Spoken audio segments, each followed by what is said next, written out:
চাকরির দাবিতে আন্দোলনে ভূমিহারা কল্যাণ সমিতি। মঙ্গলবার দেউচা পাচামি কয়লা খনি প্রকল্পে জমিদাতাদের ৪৫ জনকে গ্রুপ ডি পদে নিয়োগপত্র দিয়েছে বীরভূম জেলা প্রশাসন।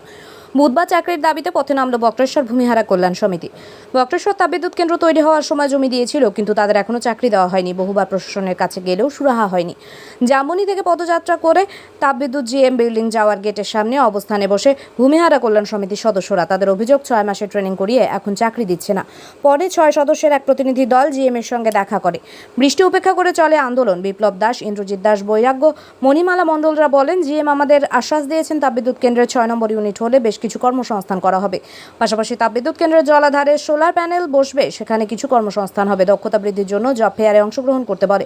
পরের মাসে বৃহত্তর আন্দোলনের হুঁশিয়ারি দেন ভূমিহারা কল্যাণ সমিতির সদস্যরা। অপ্রীতিকর ঘটনা এড়াতে সিউড়ি সদর সিআই সুব্রত ইন্দ্র, সদাইপুর থানার ওসি মোহাম্মদ মিখাইল মিয়া সহ বিশাল পুলিশ বাহিনী ঘটনাস্থলে উপস্থিত ছিল।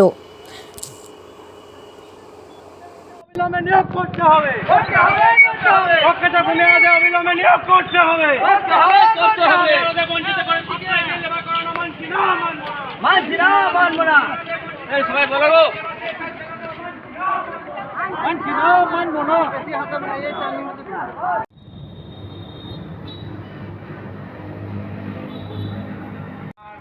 যারা ট্রেনিং করছে তাদের জন্য একটা জিনিস বলবো যে যদি কেউ ভাবো যে এইটা আমরা ট্রেনিং করছি, ট্রেনিংটাকে এক্সপিরিয়েন্স হিসেবে কাজে লাগাবো, তাহলে জব ফেয়ারে যেতে পারে।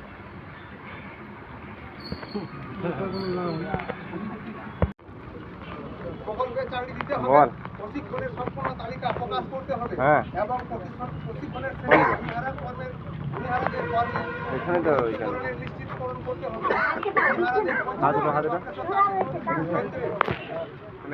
পদে সাপ্লাই লেবার দিয়ে কাজ করা হচ্ছে, সেটা করতে হবে। আপাতত আমাদের এই দাবিটা নিয়ে এটাই আজকে এই কর্মসূচিটা এখন আমরা করতে চলেছি।